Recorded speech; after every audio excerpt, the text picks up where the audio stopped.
చెన్నకేశవ రెడ్డి అవకాశం ఎలా వచ్చింది మరి? అంటే ఈ పాట రిలీజ్ అయిపోయింది.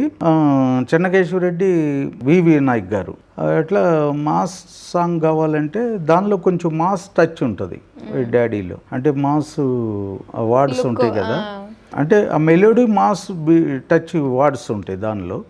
అట్లా ఈ వర్డ్స్ కొద్దిగా బాగా మన డాడీ శ్రీనివాస్ ఎవరు రాశారంట డాడీలో, శ్రీనివాసన్ అని బెల్లంకొండ సురేష్ గారు ఆఫీస్కి పిలిపించారు. ఏదన్నా పాట మంచి బాలయ్య బాబు గారికి ఆ రేంజ్లో ఉండాలి అదేని చెప్పారు. నాకు బాలయ్య బాబు గారిని దృష్టిలో పెట్టుకుని ఆల్రెడీ ఒక 7 సాంగ్స్ రాసి పెట్టుకున్నా అక్కడ. ఇక ఎందుకైనా మంచిదని దానిలో ఒక సాంగ్ బాగా గుర్తుంది. నీ కప్పులో ఉన్న మల్లె తోట పూయిస్తా పూయిస్తా ఈ పూట అనగానే ఫస్ట్ పల్లవ పాడంగానే బెల్లంకొండ సురేష్ గారు ఫస్ట్ అడ్వాన్స్ ఇచ్చేశారు. వి వినాయక్ గారు ఉన్నారు, బాగుంది ఈ సీను, ఇది దీనిలో మార్పులు చేర్పులు నేను చెప్తాను, పల్లవి చాలా సూపర్, చాలా బాగుంది, బాలయ్య బాబు గారు కరెక్ట్గా సూటబుల్ సాంగ్ ఇది అని చెప్పారు.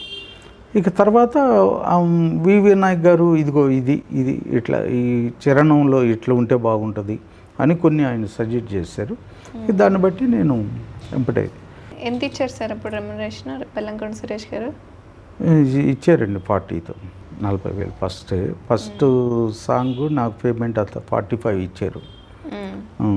దానికి అరవింద్ గారు అయితే 30 ఫస్ట్ సాంగ్. అంటే అప్పుడు నేను 30,000 అసలు అంటేనే చాలా, నాకు ఎప్పుడూ అంత డబ్బు చూసిన వాళ్ళం కాదు కదా, ఒకటేసారి ఏది మన సంపాదనతో మన టాలెంట్తో. ఫస్ట్ అది నాకు అసలు పాట తీసుకుంటే చాలు, నా పేరు పడితే చాలు అనుకున్నాను నేను. ఆ పేమెంటు వాళ్ళు ఎంత ఇచ్చినా నాకు ఆ పాట తీసుకుంటాం అనేది ₹1,00,00,000 రూపాయలతో సమానం నాకు. నిజంగా వాళ్ళు ఎంకరేజ్ చేశారు. ఎంపటే రాంప్రసాద్ గారు, సీమసింహు, ఎంపటే పెద్ద హీరోలు అందరూ బాగా ఎంకరేజ్ చేశారు. మణిశర్మ గారు, ఎస్ఏ రాజకుమార్ గారు, వాళ్ళ దగ్గరికి వెళ్తాం, మెడ్రాస్ వెళ్ళి ఏవిఎం స్టూడియోలో ఆయనతో కూర్చుని ఆయన పాట ఓకే అయిందాకా కూర్చుంటాం. మణిశర్మ గారికి 2 సినిమాలకి అక్కడికి మెడ్రాస్ వెళ్ళి రాసి వచ్చారా? అక్కడికి వెళ్ళేసి రాసి మనకి రూమ్ వేసేవాళ్ళు. అక్కడ రోహిణి ఇంటర్నేషనల్ అని ఉండేది. మన సినిమా వాళ్ళు ఎవరికి వెళ్ళినా అది లగ్జరీ ఇంటర్నేషనల్ హోటల్, అక్కడ వేసేవాళ్ళు. మనం చిన్న రైటర్కి కూడా అంత మర్యాద ఇది అని అనుకునేవాడిని. ఈ ఫార్మాలిటీ ప్రకారం ఎవరు వచ్చినా పెద్ద హీరోకి మీరు పాట రాస్తున్నారు వేస్తారండి అంతే అని చెప్పారు. తెలియదు కదా మనకు అప్పుడు. ఎక్స్పీరియన్స్ ఎలా ఉండింది అప్పుడు మణిశర్మ గారితో? మణిశర్మ గారు చాలా ఎంకరేజ్ చేశారు. ఆ పాట చెన్నకేశవ రెడ్డిలో ఆ పాట అప్పుడు ప్రివ్యూ థియేటర్లో మేము చూసేటప్పుడు ఆ పాట వచ్చి అనగానే ప్రివ్యూలోనే విజిల్స్ పడుతున్నాయి అక్కడ, ప్రివ్యూ థియేటర్లోనే. ఒక్కసారి ఆ పాట ప్రివ్యూ థియేటర్లో మా నీ కప్పులో అనగానే బీజం స్టార్ట్ అయింది. బీజం స్టార్ట్ అయిపోయి ఆ టాబు గారు, బాలయ్య బాబు గారు చిన్నగా నడుచుకుంటూ వచ్చి ఆ సాంగ్ స్టార్ట్ అవ్వగానే మణిగారు ఒక్కసారి నా ఇంకెట్లా చూశారు. అంటే ఆ రెస్పాన్స్ అనమాట అక్కడ చూసే అట్లా అనగానే ఇట్లా అన్నా నేను, సార్ మీకు నిండు నమస్కారాలు సార్, మీరు చాలా మంచి పాట, మాస్ బీట్ పాట.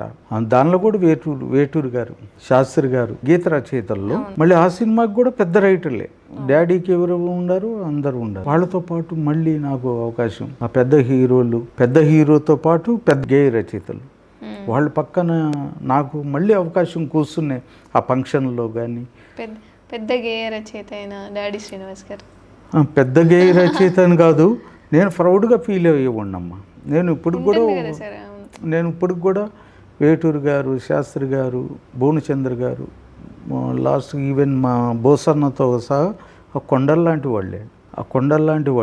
వాళ్ళ కిందే ఉండాలి మనం.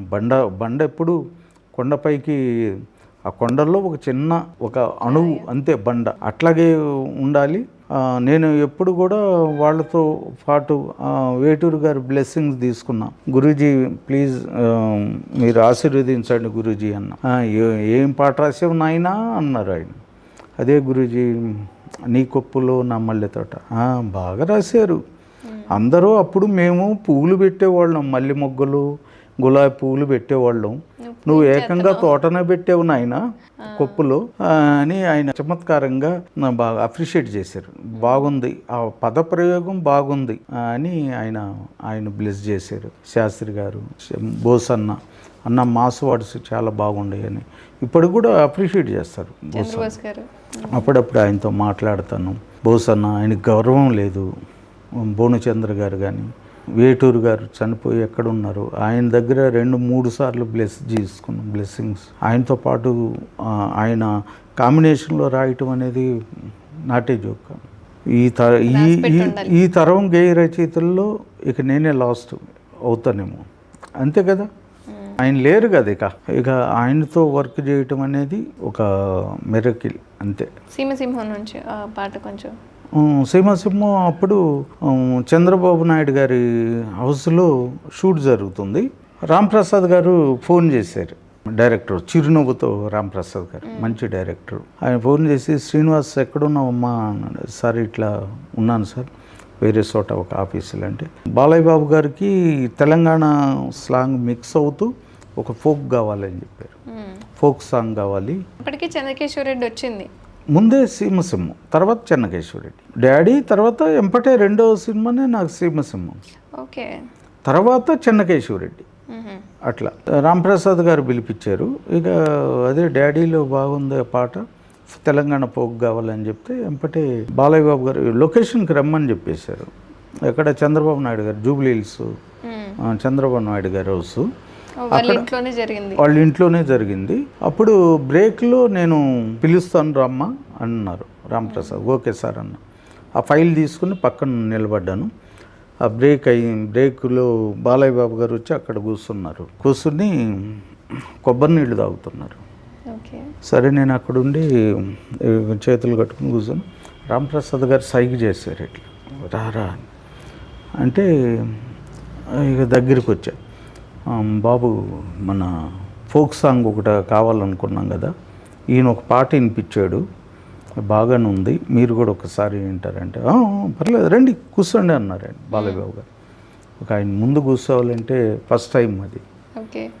నాకు అంతే కూర్చోండి అన్నారు. అంటే ఓకే బాబు కూర్చున్నాం. కూర్చుంటే ఒక్క నిమిషం ఆగండి అని 2 కొబ్బరి బొండాలు కొడితే కానీ ఈ గ్లాసు నిండదు, ఇంత పెద్ద గ్లాసు, ముందు కొబ్బరి నీళ్ళు తాగండి అన్న.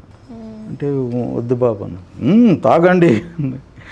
ఇక ఆయన ఎట్లా ఉంటుంది అంటే ఇక చిన్న గట్ట తాగి కచ్చివి తీసుకుని ఇప్పుడు పాడండి, పాడతారా, ఒక 2 నిమిషాలు టైం తీసుకుంటారా? పాడతాను బాబు, ఓకే అని. ఇక ఎంపటే ఆ టేబుల్ మీదే ఇట్లా టేబుల్ ఉంది. పోరి హుషారు గుందిరు, హైటేమో ఆరుందిరు, శారీ సూపర్ గుందిరు, పైటేమో బారుందిరు, రారా మజమ్మికుంటా రాతిరంతా మేలుకుంటా, రింగే పెట్టేసుకుంటా రాజులాగా చూసుకుంటా, పళ్ళు పాలన్నీ తాగి పాట కచ్చెరేసుకుంటా, పోరి హుషారు గుందిరు, హైటేమో ఆరుందిరు. ఆ పల్లో పాడాను. బాగుంది. చరణం కూడా పాడాను అన్నాడు. చరణం జాలి లేదు బ్రహ్మకింత పిల్లడా, ఎందుకింత అందమంటే విన్నడా, నారు పోసి నోడు నీరు పొయ్యడా, తుంగ మొక్కలడ్డమొస్తే తీయడా, మా చెట్టుకుండే 2 పళ్ళంట, తెంచుకొచ్చినోడ నా కింగంట, ఆ మాట అంటే నేను ముందుంటా, అంతకంటే లేదు మంచి విందంట, అమ్మో ఈ రంగడొళ్ళు ముట్టుకుంటే తుమ్మ ముళ్ళు పట్టే, పిస్తోలు గుళ్ళు ఒక్కసారి గుండె జళ్ళు, పాదం కేశాల దాకా పాగిపోయే పాడు కళ్ళు, పోరి హుషారు గుందిరు, హైటేమో ఆరుందిరు. అక్కడక్కడ నాకు లిరిక్స్ కొద్దిగా కన్ఫ్యూజ్గా ఉన్నాయి, టోటల్గా బాగుంది. ఏదేదో నారు నీరు అన్నారు, అది ఏంది అన్నారు. అయితే అంటే దానికి ముందు లైను ఇన్లా సరిగా బాబు, ఏంటంటే జాలి లేదు బ్రహ్మకింత పిల్లడా, ఎందుకింత అందమంటే విన్నడా, అందం ఇచ్చాడు కాబట్టి నువ్వు వెంపడబడుతున్నావన్న సెన్స్లో అమ్మాయి అంటుంది. అనగానే అబ్బాయి ఏమంటాడంటే హీరో, నారు పోసి నోడు నీరు పొయ్యడా, దాని తుంగ మొక్కలు అడ్డం వస్తే తీయడా నువ్వు నీ దుంపదేగ అట్లా వెళ్ళేవా నువ్వు అంటే బాబు ఎక్కడ వల్గర్ లేదు కానీ సెన్సార్ కూడా ఏం కట్ అవ్వదు కానీ బాగుంది అన్నారు. తర్వాత టోటల్గా ఇక రెండో చరణం కూడా బాగుంది, దీన్ని ఓకే చేసేయండి అన్నారు. మళ్ళీ ఇక మెడ్రాస్ వెళ్ళిపోయా. మణిగారే కదా దానికి కూడా వెళ్ళంగానే ఇక మణిగారు అంతా ఇనేసి అది ఇది చాలా బాగుందని చెప్పేసి పేమెంట్ తీసుకుని వచ్చేసాక అట్లా ఎంపటే మళ్ళీ చెన్నకేశ్వరరెడ్డి దీని తర్వాత మళ్ళీ చెన్నకేశ్వరరెడ్డి అట్లా వాళ్ళు అగ్ర హీరోలతో వాళ్ళతో పాటు అంత ధైర్యంగా ఎక్కడో షూట్ జరుగుతుంటే ఎక్కడో 1/2 కిలోమీటర్ నుండి కూడా చూడనిచ్చేవాళ్ళు కాదు. అటువంటిది ఆయన ముందు కూర్చుని మనం పాట వినిపించే ఆ స్థాయికి వెళ్ళటం కారణం ఏంటంటే ఫస్ట్ నాలో ఉన్న చిన్న టాలెంట్ని మా అరవింద్ గారు గుర్తించారు, మెగాస్టారు. చిరంజీవి గారు ఒప్పుగారు కదా, ఒకవేళ అరవింద్ గారు చెప్పారు. చిరంజీవి గారు ఏంటంటే పెద్ద రైటర్తో రాపియని అనొచ్చు కదా. అరవింద్ గారు ఏంటంటే చిరంజీవి గారికి వినిపించే ముందు క్లియర్ కట్గా లిరిక్స్ నాకు బాగుండాలి, నాకు బాగుందంటే చిరంజీవి గారు బాగున్నట్టే అనే కాన్సెప్ట్లో అరవింద్ గారు నాకు పెద్ద గొప్ప అవకాశం అన్నమాట అది. తర్వాత చిరంజీవి గారు ఒక ప్రెస్ మీట్లో కొత్త కుర్రోడు శ్రీనివాస్ ఆ పాట మాస్ మంచి ఆస్ట్రియాలో షూట్ చేశారు. అది ఆ పాట చాలా బాగా రాశాడు. ఆ పాట